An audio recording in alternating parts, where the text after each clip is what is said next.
Today we are going to be installing the HomeLink module on the new 26 Model Y Juniper.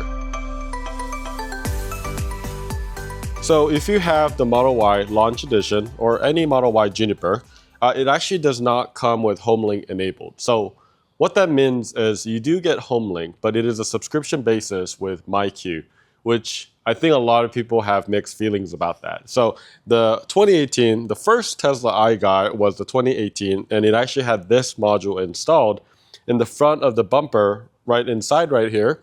That actually you could basically program your clicker into that module, so when you get closer to the vehicle, it'll pretty much send out the signal, it'll start opening your garage. It is actually it works really well. But ever since, I forget which year, 2020 or so, I think they stopped taking it out, and then they changed that MyQ subscription. We're going to show you how to install it. Very, very easy. First things first, I did already put the car in service mode. Whenever I work on it, I just put it on service mode. It's just safer, it's faster, and it's better. So let's go ahead and remove the frunk. I actually did this already quite a few times. But first off, you want to remove this little... Alright, so these are a bunch of clips. So they come out pretty easy. Okay, you can see that they dislodged. There we go. And then the same thing over here. Okay. Oops, something fell, but we'll get it. Just clip. Can you grab that side? There we go. So I'll go ahead and loosen this up. I have a nice little extension, which is super helpful. And you can see this is actually the screw that it comes with. This is a bracket.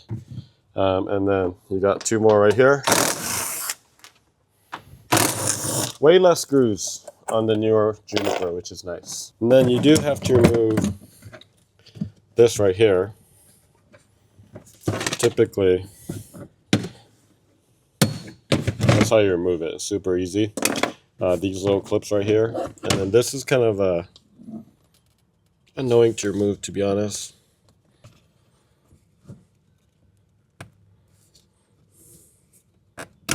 There we go. It's just really hard because there's not really much to grab. But I mean, it comes out just straight out. There's nothing to it other than that. Okay, so we got I got my clicker. Don't lose that. Get all my tools out. That's pretty much it. That's holding it.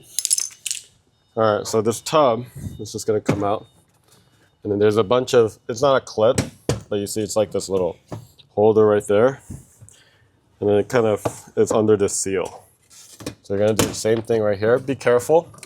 It is fragile when it gets right there. And now we get the inner look. So where is it's going to be all the way tucked away right over here. You see this little thing? That's what that is. And they actually put it away like that. Yeah. But look. Oh no, there's actually a little, they actually have a clip, and then this opens up, and guess what this is? That is where the HomeLink module is going to be. And typically what you want to do is kind of go inside all the way here, and I'll show you where you want to bracket this into. But basically, it's wireless, right? So the closer it is to the bumper, the better it is. So I want to just go ahead and see. I haven't really done this to a Juniper. I've done it to another car. But I'm just going to get the bracket. It basically installs like this into one of these brackets. I just can't really see very well. But let's see what I can find. Alright, I need some flashlight over here.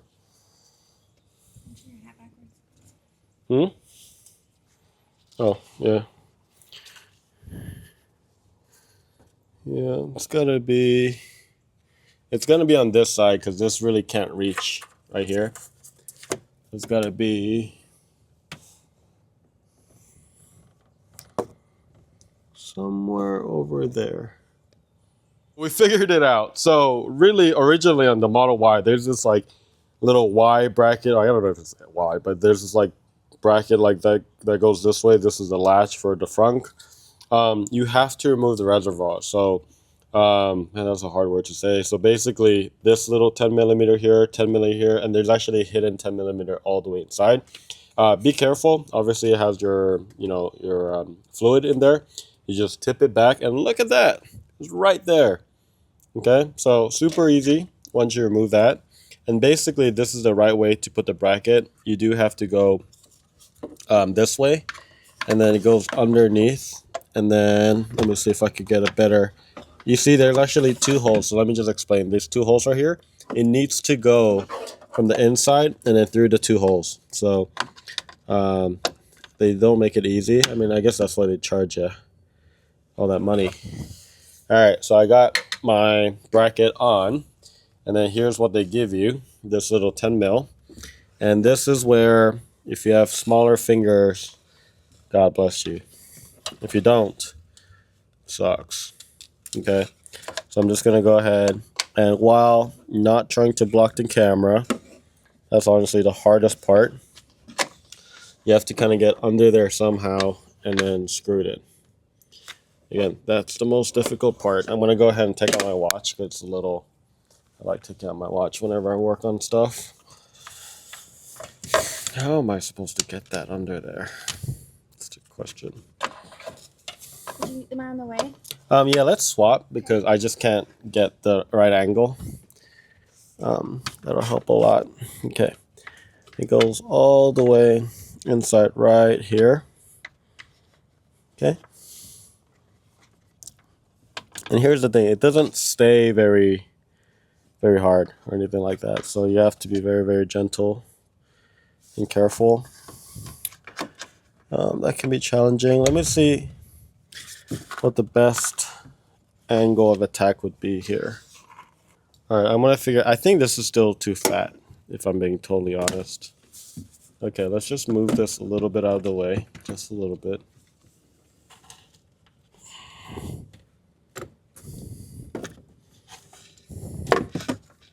If I had eyes on these, that'd be cool. I feel the nut. I mean, it's in the right place right now. Oh, I think I actually got it. I mean, it's spinning now. Or, I don't know if you can do it at this point. Maybe I have too fat of a finger. You need Okay, I'm just like practicing without this bracket. That's what I'm going to try to do. Because, I mean, it's the right socket. Because this is a socket right here. You see that? This is a clear case of, well, it's going to be like 5 minutes turns into 45 minutes video. But, hey, we're learning something, though.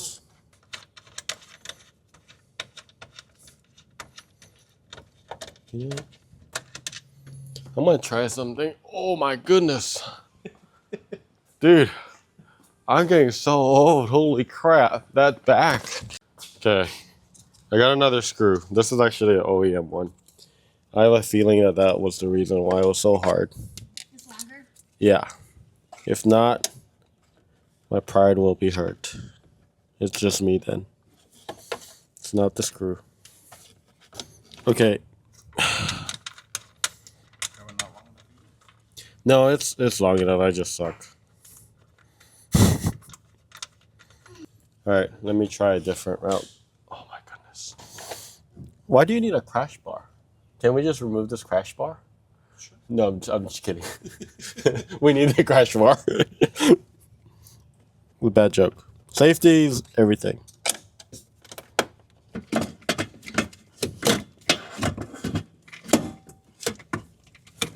This crash bar, man. Okay, next try. Wow, there's like no space. So what's my option then? Other than removing the bumper. Is that why they removed the bumper? All right, so I got a solution. So normally you'll get this little 10 mil And here's the issue. You're probably thinking, oh, I'm really smart. I could go from this side and then maybe put like a nut on the other side. Well, this is still too short. It actually doesn't reach it. It literally reaches like that. And then you can't actually get a nut in there. So what I ended up doing, this is my proposal, and I think it'll work, is get a really long one. This is, I don't know how long it is. That's about like what, like 2 inches? Yeah, and then basically we're gonna thread it through this way. And that's plenty long. So opposite. And then before it gets too out there, you are actually going to place this where it needs to go. Just like so. And then when you push this all the way through, it will actually place it where it needs to go into that hole. Right, it'll hold it. And now that's tight. And then you could go from wherever side you need to go. Nope, that's not the right side. Main thing is do not drop this nut. Then I'm back to square one. Wow, that's still hard, but I think this is still...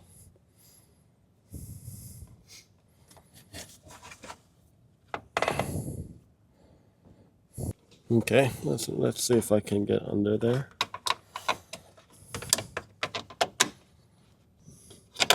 You know what we should do is come up with like a home kit. It'll be plug and play. It just it's like a little screw that basically just fits.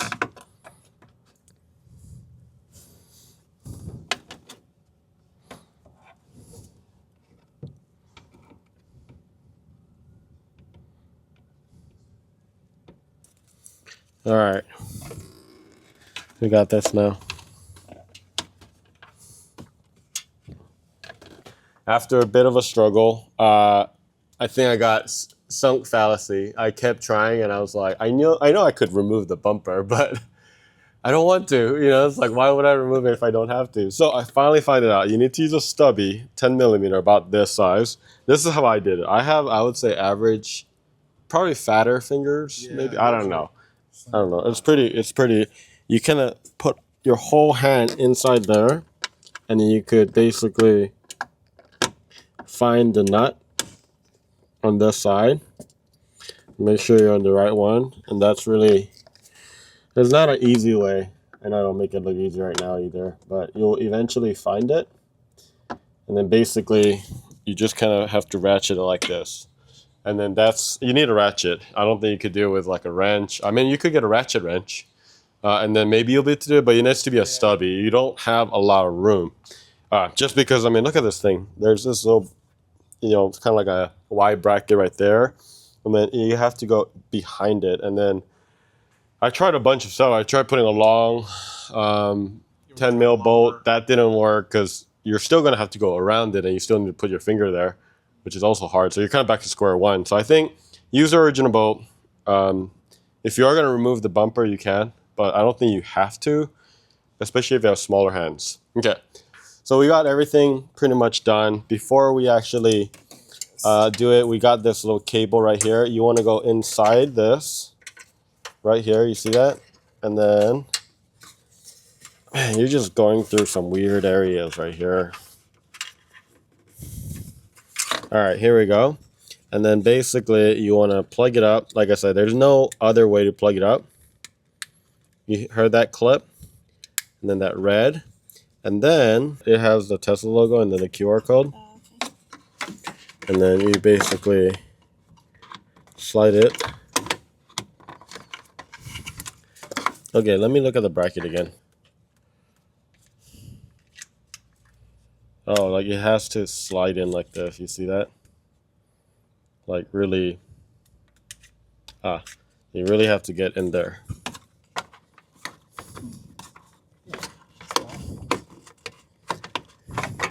Also, you're having the exact same issue that you just had. Oh, there you go. And then it clicked. You didn't hear it click, but it's very obvious. Let me just show you right here. So remember, this is facing this way like so. And then this right here, the T faces here and slides in. And you can see this ledge right here. You hear that? That's the snap. Sometimes you won't hear it. I kind of had this, and if you want to remove it, you just push this back and then remove it out. So before I actually do anything and close up anything, I'm actually going to go inside and I'll show you what we need to do. And if you remember, I told you guys that we put it on service mode, but when you are on service mode, you can actually go to HomeLink in the battery icon right here. And then when you click on HomeLink, it'll say not enabled because there's not a module in there. You do retrofit and it'll say run. And then you just hold the brake. And then now the right turn signal, this is a gateway unlock. And then it's pretty much going to reset that module. Boom, HomeLink retrofit, and it says exit, enable, okay, exit code, failed to update HomeLink, rerun. Let's just rerun it. Huh. Yeah, so let me try to just exit it and then just kind of go back at it. You know, this part of it is, I think it's important to just show some of the issues because it's not normal like everything. I mean, actually a lot of times things do go smoothly, not today though. So let's try that again and run it. The gateway unlock at this point. And then pretty much if you're doing any changes, you have to do a gateway unlock, and then let's go ahead and gateway state unlocked. It's still doing a exit code 5 service output user facing metrics. But I'm going to try the other module actually. So before I try anything else. All right, so let's go ahead and remove it. I don't think it's a wrong one, but it was bought used, so could be a defect too, you know. But most likely not, but I'm just trying to rule everything out, right? So I'm going to go ahead and remove this. This is the one, right? Okay, I'm just going to put it in, and let's go ahead and do the reset again. This is actually a different module, just so you know. Let's go ahead and rerun it. Yeah, look at this. It's working. Yeah, so it might be a bad one. Boom. So HomeLink configuration changed from none to, yeah, and reboot. So that one was actually from Tesla directly. I'm glad I had one extra laying around. So it's got a restart. Yeah, that was for Chris, but we can get another one for him. I think it reboots for Chris. Yeah, I mean, it's the same exact part. Or it might not be. Maybe they did some sort of an update on it. Because that was the latest one I got from Tesla directly. Okay. So, I mean, it could be. I don't know. I have zero idea. I'm going to try that on the Model 3 anyways tomorrow and just see if that works. The part numbers were exactly the same. Yeah, sometimes they do put different, like, firmware or something like that. So, I mean, that's just something to think about. But now, you ready for this? Look at that. We can do test HomeLink. Let's go ahead and run the check. Test passed. We are good. Sweet. So, I think we're solid. A lot of times they are all different, but it's like a way to, they call it pairing, right? Yep. So basically it's remembering the ID, right? Or like the radio frequency from this. And it's so much nicer because it doesn't work off the software. It literally beams out. You saw that little thing. That's the thing that beams out the frequency and then opens up. And actually on my 2018, you could be like 60 feet away and it'll start opening before you even get to the car. That was nice, honestly. So I think that's why a lot of people want it. It's kind of a shame. I think Tesla can make a lot of money because if they're just adding this and then charging $500, I think that's worth it, honestly. I think a lot of people would pay for it. But that was a struggle, and you know, hopefully you guys learn a thing or two. But now you know the location. It's underneath the reservoir, over there in the front. But pretty much the same as the older one. It's just harder to access. And you got that crash bar, and especially if you have a fat finger. So hopefully that was educational. That was certainly fun for us. You know, if you have any questions, let us know in the comment below. And now, Greg, you have a HomeLink, so congratulations. You don't have to worry about the MyQ Garage thing. So